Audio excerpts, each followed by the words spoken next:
మీద ఎంత ప్రూవ్ చేసుకోవాలో నాకు తెలియదు. కానీ నాకేమనిపించిందంటే ఇదే నిజ జీవితంలో చేయగలిగితే ఎలా ఉంటుంది. దానికి ఆ రోజు నేను నిర్ణయం తీసుకొని ఎంత నలిగిపోయానంటే ఒకసారి నాకే అనిపిస్తుంది ఎందుకు ఇలా చేసుకున్నానో నా జీవితాన్ని అనిపిస్తుంది. కానీ ఒక ఉద్దానంలో ఎవరు మమ్మల్ని పట్టించుకోరు అని చెప్పి ఏడుస్తున్న ఉద్దానం కిడ్నీ బాధితులను చూస్తే నేను తీసుకున్న నిర్ణయం చాలా సరైంది అనిపిస్తుంది. ఈ రోజున కూర్చోబెట్టి ప్రతి సమస్యలను ఎప్పుడు రోడ్లంటే మాకు తెలియదు, డోలీ మోతలు తప్ప అన్న గిరిజన గ్రామాల్లో రోడ్లు వేయిస్తుంటే నేను ఆ రోజు తీసుకున్న నిర్ణయం సరైంది అనిపిస్తుంది. ఈ రోజున మారుమూల ఎక్కడికి వెళ్ళినా, మహారాష్ట్రకి వెళ్ళినా లేదంటే తమిళనాడు వెళ్ళినా ఇంతమంది జనం వచ్చి నీకు ప్రేమగా పలకరిస్తుంటే నేను తీసుకున్న నిర్ణయం సరైంది అనిపించింది. ఈ రోజున నేను కష్టాలు కొలిమిలో నుంచి నలిగి వచ్చాను మనందరిలాగే. సో అందుకని ఇక నుంచి ఇన్ని సంవత్సరాలు నేను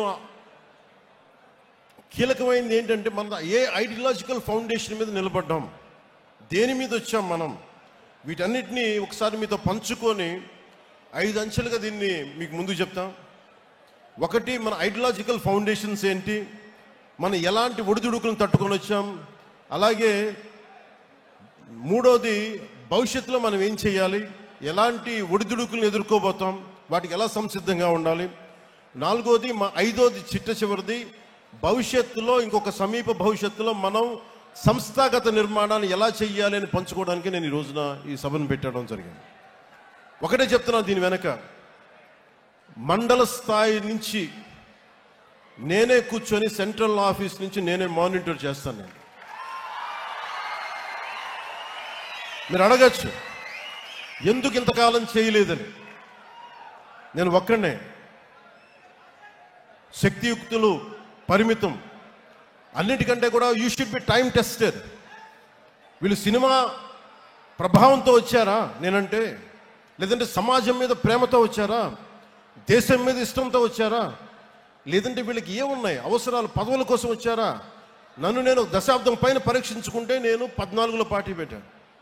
అలాగే నాతో పాటు నడవాలి అంటే చాలామంది వచ్చారు, మధ్యలో అందరూ రాలిపోయారు. ఒక్క ఓటమికి అందరూ పారిపోయారు, పిట్టలాగా ఇరిగిపోయారు. నాకు ఆనందం వేసింది. ఎవరు కాటే రత్నాలు మిగిలిని నత్తగులలో వెళ్ళిపోయినాయి అనిపించింది. 24లో గెలుస్తామో లేదో తెలియదు, 25 సీట్లు అన్నాం, 21 అన్నాం, ఎన్ని కింద పడితే నేను చెప్పాను మీరు నన్ను నమ్మండి అని చెప్పాను. ఎంత రిస్క్ అంటే నాకు స్వార్థం లేదు, నా దేశం బాగుండాలి, నా నేల బాగుండాలి, నా మనుషులు బాగుండాలి, మా అన్నదమ్ములు, మా ఆడపడుచులు, మా అక్క చెల్లెళ్ళు బాగుండాలని కోరుకుంటాను తప్ప నాకు గెలుపు ఓటమి నాకెప్పుడు తెలీదు. కానీ ఒక బలమైన నిర్ణయం తీసుకొని అండదండలతో ఉంటే ఒక అలయన్స్ ఫామ్ చేశాం. ఈ రోజున వేదిక పైన ఇంతమంది కూర్చున్నారు, ఇంత పదవులు వచ్చినాయి అంటే మనం విడిగా వెళ్ళిపోతే వచ్చిండేదా రాదా అనేది అది ఎప్పుడు ఒక డిబేట్. అది నేను ఛాన్సెస్ తీసుకోదలుచుకోలే. ఐడియాలజీ అని చెప్పి ఒక పొలిటికల్ వ్యూహాలు లేకుండా, ఒక రాజకీయ వ్యూహాలు లేకుండా కేవలం ఐడియాలజీతో మాట్లాడి అడవుల్లో హతమైపోయిన వ్యక్తులు ఉన్నారు. పార్టీలు పెట్టి మొత్తం వెళ్ళిపోయిన వాళ్ళు ఉన్నారు. నేను అలా అనుకోలే. ఐడియాలజీ ఉంటుంది, ఐడియాలజీని లోపల గుండెల్లో పెట్టుకుంటాం. కానీ పొలిటికల్ ప్రాక్టికల్ ఐడియలిజంతో పాటు ప్రాగ్మాటిజం అంటే ఐడియాలజీ ఉండాలి, కానీ అది రాజకీయమైన సత్ఫలితాలు ఇవ్వాలి, అధికారంలో భాగస్వామ్యం తీసుకో.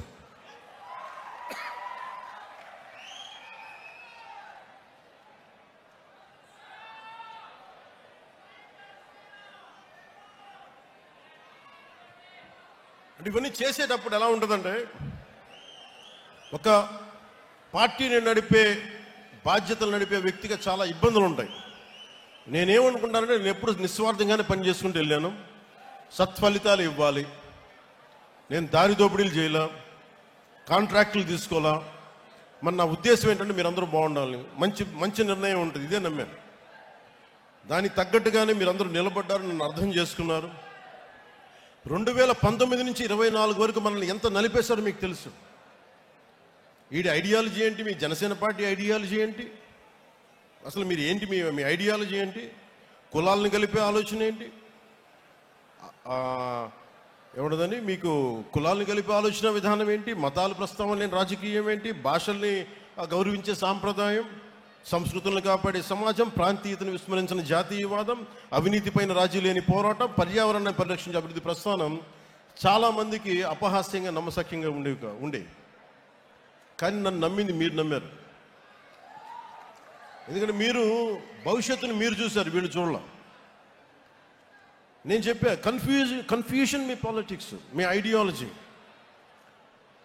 అంటే మీరు ఏం ఒకరోజు ఇది మాట్లాడతారు, ఒకరోజు అది మాట్లాడతారంటే మీరందరూ నిలకడగా మీరు మాట్లాడుతున్నారా? కమ్యూనిజం అని చెప్పిన సోవియట్ రష్యా ఏమైపోయింది? డెమోక్రసీగా మారలేదా సోవియట్ రష్యా?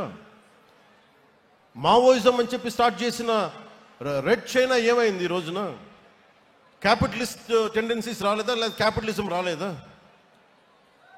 బంగారు టాయిలెట్స్ పెట్టుకునే రిచ్ పీపుల్ ఉన్నారు అక్కడ.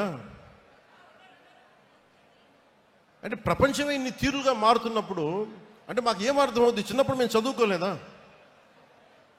ఈ విమర్శించే మహానుభావులకు మేము కాలేజీలు డిగ్రీలు మేము వెళ్ళలేకపోయిండొచ్చు, కానీ చదువుకున్నాం. మేము ఐడియాలజికల్ బేసిస్ చదువుకున్నాం. ప్రతి పార్టీది సెక్యులరిజం అంటే అర్థం చేసుకున్నాం.